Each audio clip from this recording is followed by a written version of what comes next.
Welcome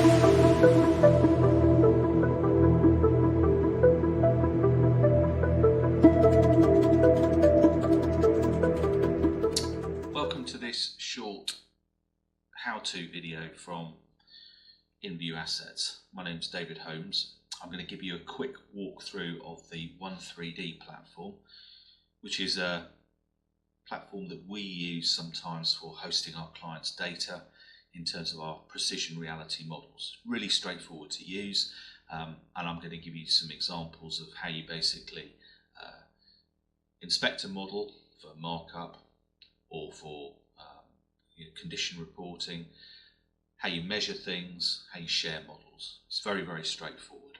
So let's begin. First of all, you may have been sent a link, in which case it will take you straight to the model, but alternatively you may have an account with us. So click on the model that you're interested in looking at. This is an example we have from a hospital, and it will take you straight into the 3D model. You use your mouse wheel to zoom in and out on that model. Give it some time if you're on a relatively slow internet connection to be able to render up. You can then use the left click on your mouse to drag around the model. But a really useful hint is to use the control button on your keyboard to drag around the model like that. And you can use your mouse, I'm left clicking all the time, to see up or down and just navigate your way around the model, so it makes it easier to see things. And remember, what we can do from this model itself is inspect various elements and go right in close on different parts of the model, whether it's on the roof or on the elevations of the model from different angles, and to see different components. So it's as easy as that.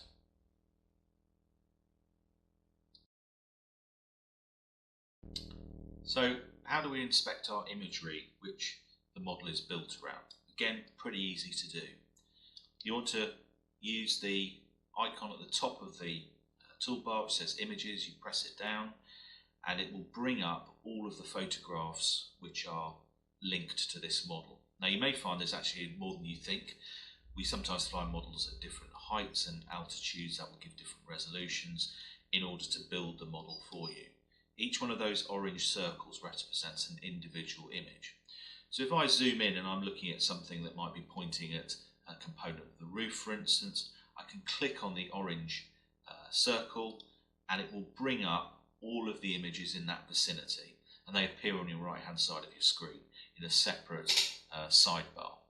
I can click an individual image and I can zoom in and out on that image to look at things in much more detail. And again, depending on the resolution of the model you've got, it will show you how much detail you may have in those components. If you want to download that image to say for a report or something like that, that's straightforward to do. There's a download button in the toolbar which is on that sidebar as well. So very, very straightforward. There's an alternative, and I think probably an easier way to view your model as well in terms of those separate images. Just click on the model itself and it will bring up an orange cross. And every one of the images which has that orange cross within it will be featured in that sidebar. You'll probably find you're surprised how many there actually are. It's a good idea to look through and find the correct angle and resolution of the image that you want to have a look at, because this will be flown often with different cameras and with different resolutions.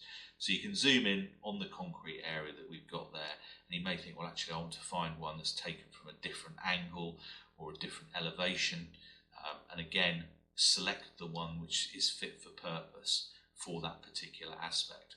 So that's how we see the images which are making up our model. Very straightforward.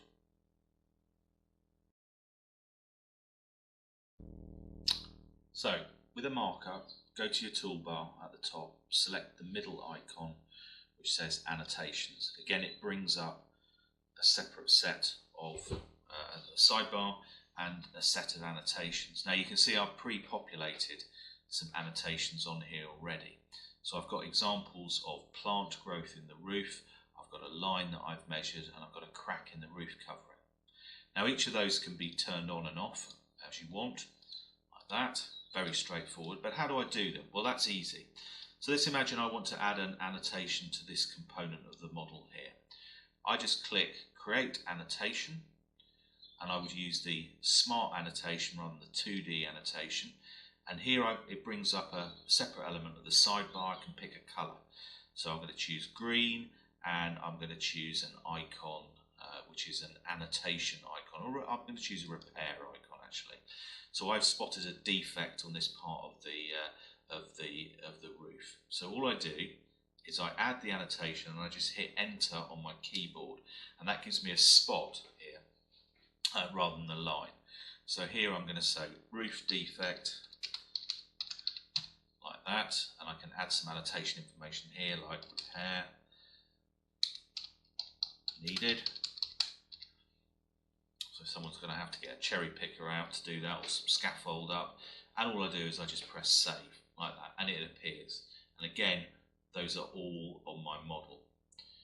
Now, how do I do a line? Well, again, that's quite easy. It's the same process. So if I want to measure a distance of anything on my model, whether that's long or small, I use the same tool, create annotation, add smart annotation, and instead I left click and I drag the line across where I'm interested in measuring, like that.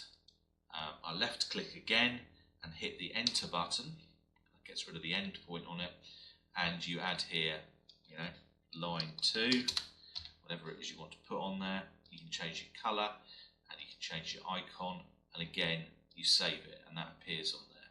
So very, very straightforward, and it means that you have the ability, particularly if you're involved in facilities management or you're involved in building maintenance, to be able to quickly and easily, from the comfort of your own desk, add lots and lots of different contextual pieces of information to help you manage that asset more effectively and safely, quicker and cheaper.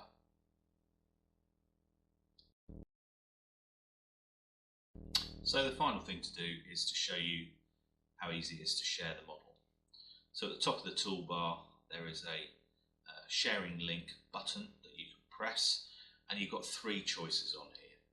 So essentially you can create a simple link for someone to view your model as it is at the moment. The next thing I would recommend is that you think about what that might mean. So if you press the custom button, you can allow them in that simple viewer mode to either see the images or the annotations. Sometimes some people attach documents, and there's also location elements to it as well. So if you leave those all unchecked, then obviously the sharing link doesn't allow that, but you can toggle between these elements here to allow them to either view or edit in some instances as well. And you've also got a third button, which is the editor, which gives you full editing rights over the model itself. So all you do is press copy link, and it brings up a link for you like that, and you just copy that and paste that into an email or a document or even a WhatsApp if you wanted to. So there we are. That's how easy One3D is. I've been David Holmes from InView Assets, and hope you found it useful.